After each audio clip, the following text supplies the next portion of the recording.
Hey everybody, it's Bob from TNT Customs. It's TNT Tuesday. It's happening. How are you? What we got, Bob? Well, today we're over here at the manufacturing and Line-X shop. Want to give you a sample of some of the other things we can do. Y'all know we're building a Safari LJ. I think we've talked about it a time or two. This is the tub for said Jeep. Mason already did a little quick walk around. So what we did is sprayed the entire interior with traditional bed liner, so XS 100 with a premium top coat for UV protection.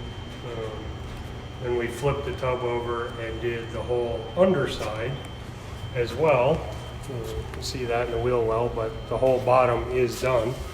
Then we flipped it back over and did all the prep work for the color, which is Ultra. It's a thin build material, much like the bed liner, but in a thin build process. You said about 15 millimeter? Yeah, about 15 mil. So you're, the interior, the floor, we spray on a Jeep about 80 to 100, you know, like where your feet drag, it's a little heavier there, but for the most part, it's in the 80 mil range. For case in point, when we do a bed liner in your pickup, the floor is about 120 to 130, but you're going to use a pickup truck a lot heavier than you're going to use a Jeep. I don't really see you throwing sand and gravel and rocks and those sorts of things in your Jeep, and if you are, you should stay tuned for something I'm working on. How much weight does this add in general? We picked up maybe 75 pounds total. For the protection you get, that's it's not beans, yeah. The tub is completely sealed now.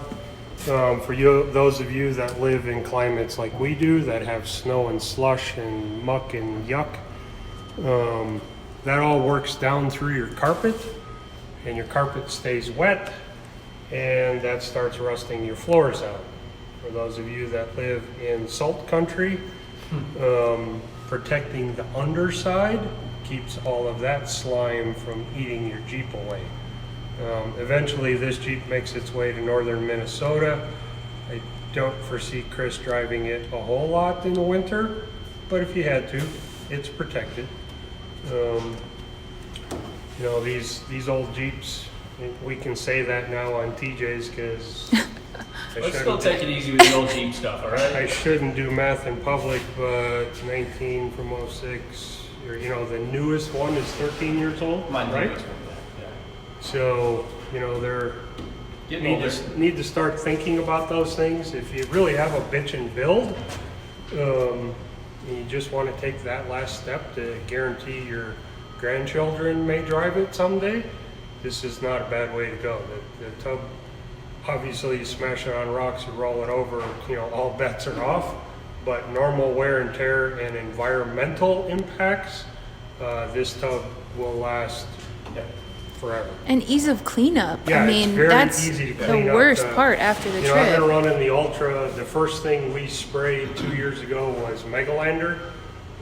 I beat it through the brush, mud, bugs, rocks, you name it. That truck's been through it, and we take it to the car wash, and it just blows right off. I mean, the best example is coming home from Fall Adventure 2 years ago.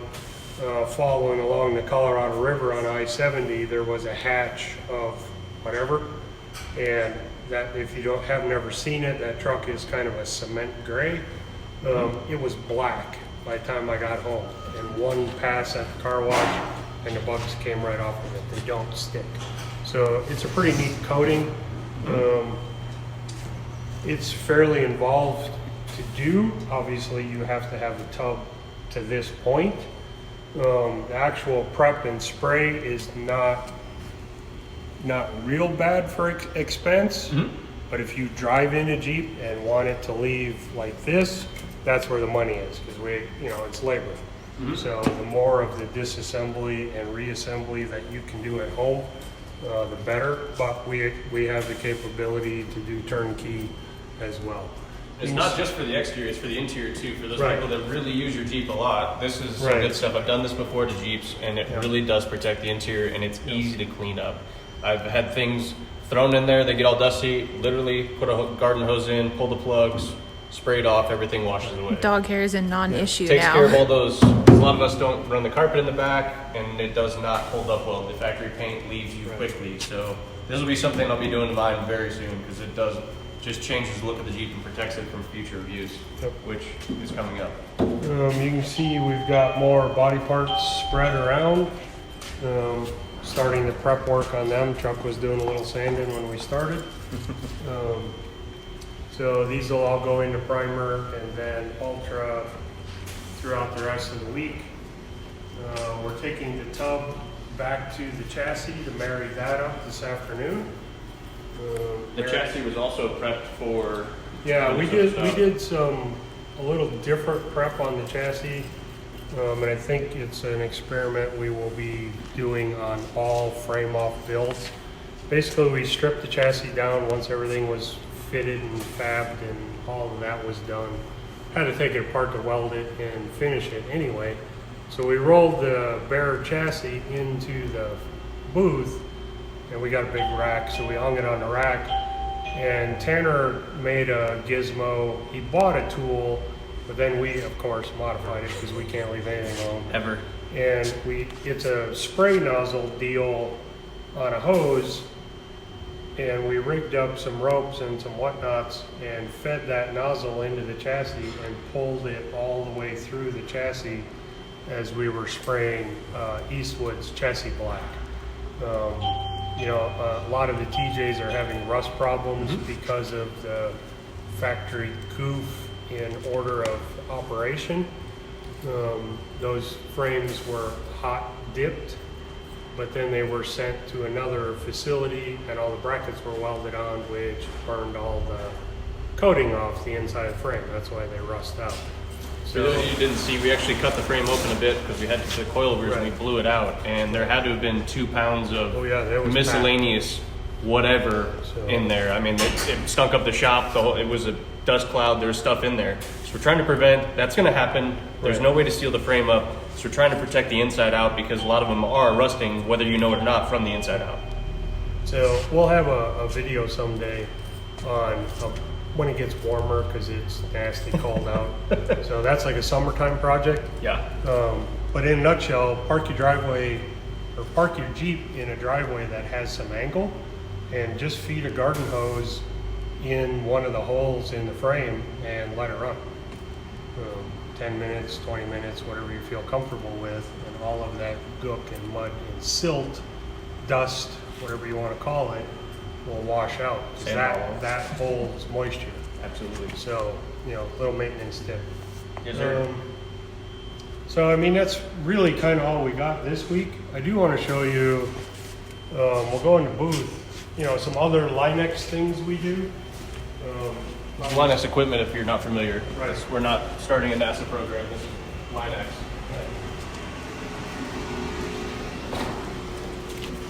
The booth is still blue.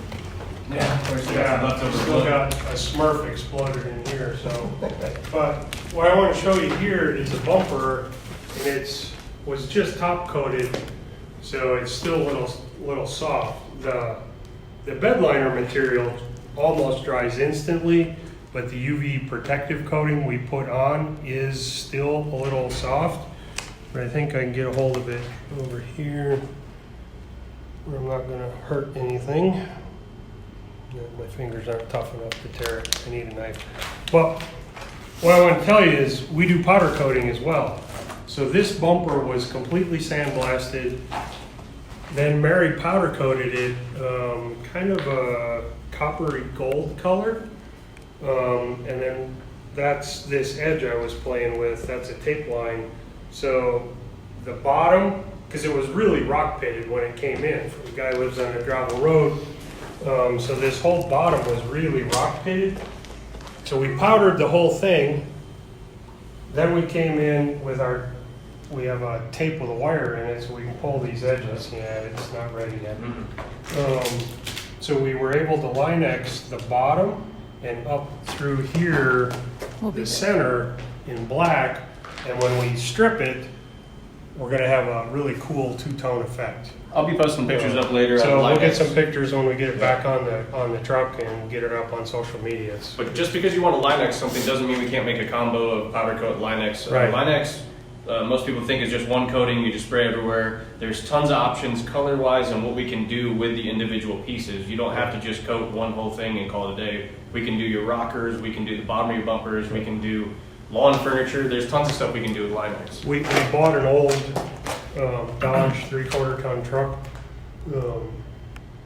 for a shop truck, and its rockers are pretty trash. They got a lot of rock pits in them. Thankfully, we live in a part of the country where that's not have to fix it today because it will rust tomorrow, but it still needs to be addressed. So we'll show you how we do the rockers on a truck Absolutely. here in an upcoming video, as soon as we get some time in the schedule. Time. So speaking of, oh no, we're still good. So I guess we'll finish up today. We have 2 events coming up, one local. So for all of our local Jeep peeps and club members and things of that nature, even if you're not, come on down. Yeah. We have a space in the Christmas parade, the Cheyenne annual Christmas parade, which happens this Saturday of Thanksgiving weekend. Watch our social media for meeting places and times. I do believe we have to be staged at 3 in the afternoon. And then it's just kind of a group gaggle, drive around the parade's grounds and wave at everybody. Bring some candy. Decorate your Jeep. We always throw candy out the windows to the kids. Decorate your Jeep. Christmas movie was the theme. The Christmas theme movies. is Christmas movie. No So, Santas though. Yeah, no Santas. There's only one Santa. Yeah, that's one of the requirements of this parade. Santa's on the last float. It's kind of their big deal. So you can do anything you want, but no Santas. Some LED lights, inverter off your battery to run, steal the lights off the wife's Christmas tree, whatever you got to do. But decorate the Jeep up a little. The following weekend, no, 2 weekends after that, December 7th, I do believe, is Christmas Caravan for Kids down in Denver at Lincoln Technical Institute. It's right off I-70, pretty easy to find. Again, I said that in the last week's video. Go to the Christmas Caravan for Kids Facebook page. There may be several that pop up, but you're looking for the Denver one. All the dates and times and places will be there. There's several meetups, so you got to figure Yeah. out which one's closer to you and what time they're meeting up, and then they caravan in a line from there to the Right. event center. Event And it's actually a pretty big event. There's Oh, yeah, it's a huge. ton of people that show up. A lot of vendors come and Bring a set toy. up one last deal for the year. Yep. Just kind of hang out for the day, and it's like a big meet and greet. You are not required, but encouraged, thank you, to bring an unwrapped toy or 2 or 3 or a Jeep load, whatever that is Whatever for fits. you. The Marines will be on site collecting for the local Toys for Tots drive. And it looks so cool in the back of their trucks. In It the does, yeah. past, we've filled, It's a really good event and good cause. I don't know, 4 or 5 5 tons, so big trucks. They filled them to the top, and they were still looking for room to put toys in. So it's a very good cause and a pretty easy way to get something into the community. There's usually food on site, some food trucks Some out good in the stuff. parking lot. Yeah. So come on down, spend the afternoon, kick some tires, talk to us, give us specific questions, bullshit, whatever. We're there from like 10 to 3, something like that, Yep. 10 to 4. So we'll be down for that, barring any major weather problems. But one way or another, we'll figure out how to get there. Yes, sir. I think we've only been turned away once in 10 years. So we hit nasty ice just south of town and put trucks and trailers in ditches, and it's Not worth it. Not worth it, but we'll get there one way or another. Cool. So that's December 7th. Then after that, we'll kind of be low key through the holidays. And then January, we're gearing up to be at Winter 4x4 Jamboree in St. George. Mason and Chuck will be down there. Hopefully the weather holds out. Yeah. Weather will be decent in St. George. It's January, but you know, the problem is it's January up here in the north, so. Yep. Right on. Getting there. You have anything else for TNT Tuesday? Well, I guess that's about it for today. Our garage sale's still going on Facebook. We're still trying to update things. I've got some time today, so I'll throw up a couple more things. If you're interested in anything, the phone number is at the top, or you can call us at the shop. Try not to message us. They fall through the cracks. It's not a great way to get a hold of any of us. And then also stay tuned for new products we have coming out. We are going to finally list our JK stretch system for the rear. Yep. A lot of people have been asking for it. That's coming. Our YJ fenders, if they're not live already, should be They're live. live. You can call and order if you need those. Right, We and can we post have some pictures of them. two styles of Correct. those. So they're Phantoms and 3-inch. And 3-inch. And so that's for the high lines. So we also make regular fenders for the YJ, all depending sorts. which style you're looking for. But those are, if not live on the website already, all of that stuff will be coming. So keep an eye out. And if you're interested in that, give us a call. The Order it JL up. 2-door sliders are on there too now. Oh, and JL two-door sliders are also on there. So yeah, we've got a bunch of products coming out. We're still trying to put out JL and JT stuff. It's coming. That's why we're cleaning the shelves out. So Nathan, if you're watching, we need your dad's Jeep back. Oh, Finish yeah. up that skid plate. yeah, bring it up, bud. Yeah, So- come wheeling. Come on up. Let's do something. But yeah, that's all I have for TNT Tuesday. Yeah, that's all we got. So we'll see you guys next week.